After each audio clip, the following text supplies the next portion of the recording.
Hello everyone, my name is Dora Bobanovic. My name is Nadia Pandi. Hello, my name is Maja Utriainen.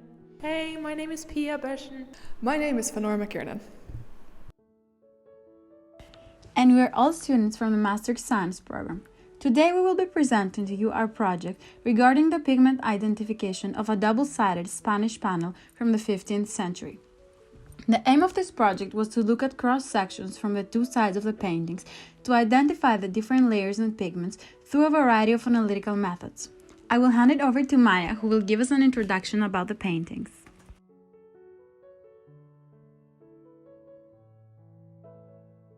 So, in collaboration with Sarl in Maastricht, we were given a double-sided Spanish painting from the 15th century, with the front belonging to an altarpiece and the reverse being painted in a later time.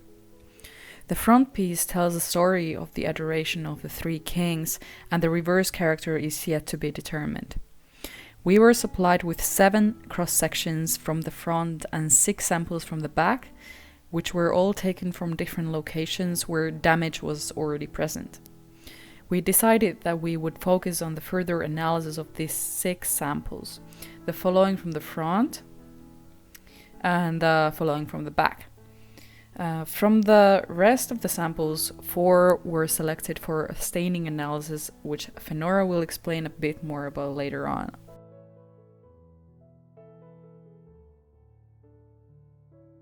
Like Maya said, we mostly focused on 6 of the samples.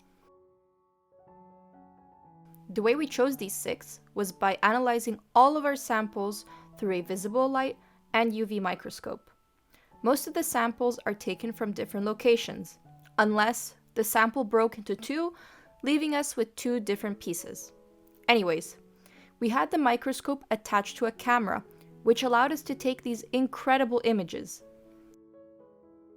This is a mix of different images from both the front and back samples.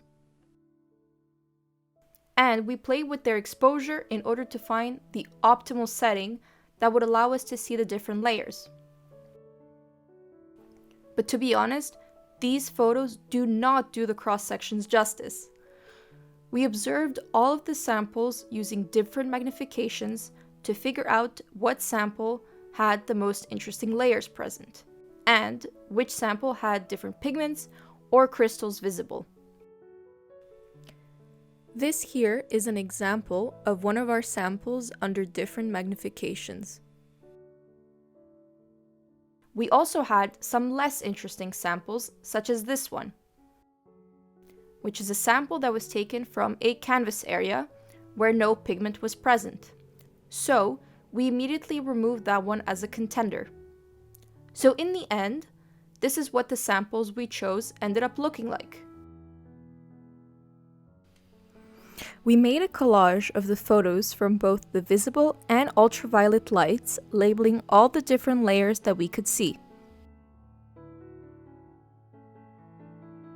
Both of these would allow us for a more detailed analysis, which Pia will take us through to explain what the next steps were to figure out what these different layers represent.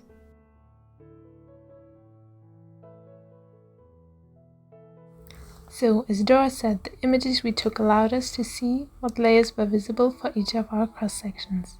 With a lot of background research and many hours of reading, we compiled a table of all the possible pigments that were used in Spain in the 15th century, which helped with cross-referencing and making a hypothesis of what we think is present in these layers.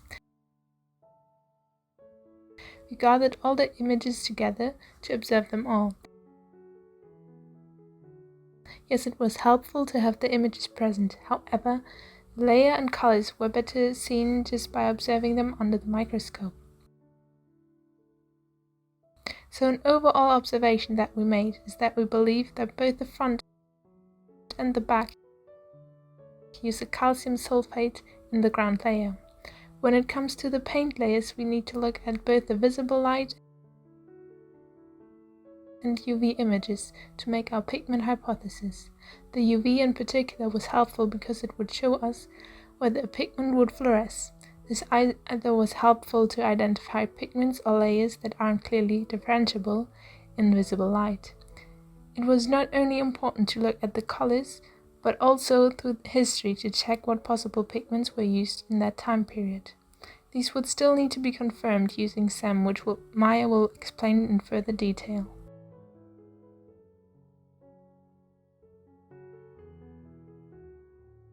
As Pia was saying, we now needed to check whether our assumptions were correct using the SEM.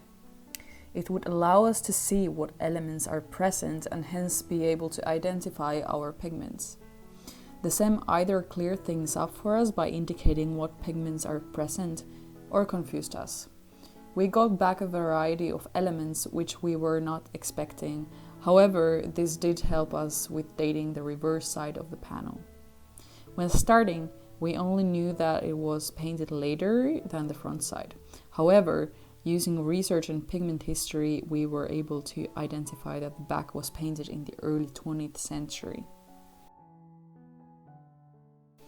The SEM was an excellent addition because it would allow us to check what elements were present in the different layers and give us great mapping images such as these. For elements that were more concentrated in the certain areas. These are scatter images for iron in sample 1 from the back, calcium for sample 8 from the front, iron from sample 10 from the back, and copper from sample 9 from the front. The SEM also provided us with peaks of elements which would allow us to narrow down what pigment is present in a particular spot. When looking at different spots, it allowed us to see that sometimes there was a mix of pigments. With the SEM, we were able to identify that pigments such as lead white, vermilion, madder lake, and smalt were all in the front of the painting. Our main confusion was the possible presence of ultramarine, which does not match up historically with the dating of the panel. On the back, we found the presence of pigments such as titanium white, zinc white, and red lead.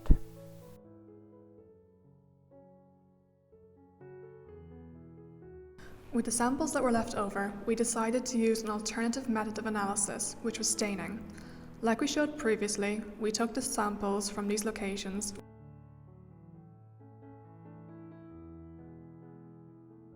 with the goal to try another method of analysis. This method aimed to show us the presence of organic materials in the samples.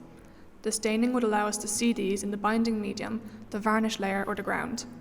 We knew that this would give us more of a qualitative perspective on the samples to identify possible compositions and whether lipids or proteins were present.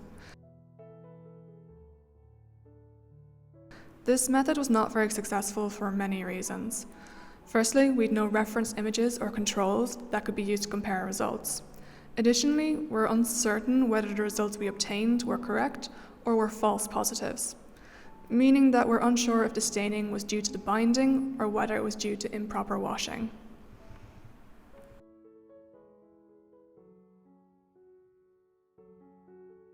In general, this was a very interesting project for all of us, and we learned many things, and we actually felt like our work had an impact. One of the things we learned is the depth of work that goes into conservation and the vast amount of holistic information that is needed before the eventual conservation begins. Apart from that, we studied a lot of history about Spanish Renaissance art and ethics, and we understood how to apply this knowledge in order to identify pigments and layers in the cross sections with a microscope. Finally, one of the most interesting points was that we saw and experienced firsthand the preparation and use of the SEM microscope. Despite all the fun though, every project has its challenges, and most of our issues were with the microscopy images, such as we couldn't get an accurate scale of the images because the magnification of the camera attached to the microscope was unknown, so that in the end we were forced to use an eye estimate. However, in the end we believe that our work managed to verify or deny some of the initial assumptions, which was also our aim, and therefore we hope it will prove useful to further research and the eventual conservation of the panel.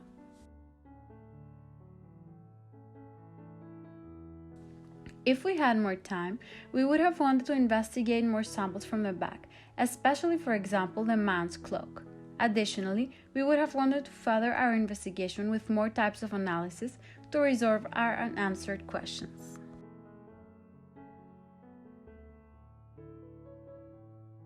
To conclude, this project allowed us to identify different pigments present in both the front and the back of this Spanish panel. We were able to experience a variety of new techniques and use new instruments, allowing us to benefit from this learning experience. We really enjoyed this project because it's a perfect example of why collaboration between fields such as science, history and arts is so important. And we all agreed that this project perfectly reflects what the Maastricht Science Programme is all about. Thank you for listening, and thank you to our supervisor Kate and the team at SRAL for having us this month. All photographs of the panels are copyrighted images from SRAL. All other photos and videos are taken by the students on this project. The graphs and figures from the SEM were produced by Renee from SRAL.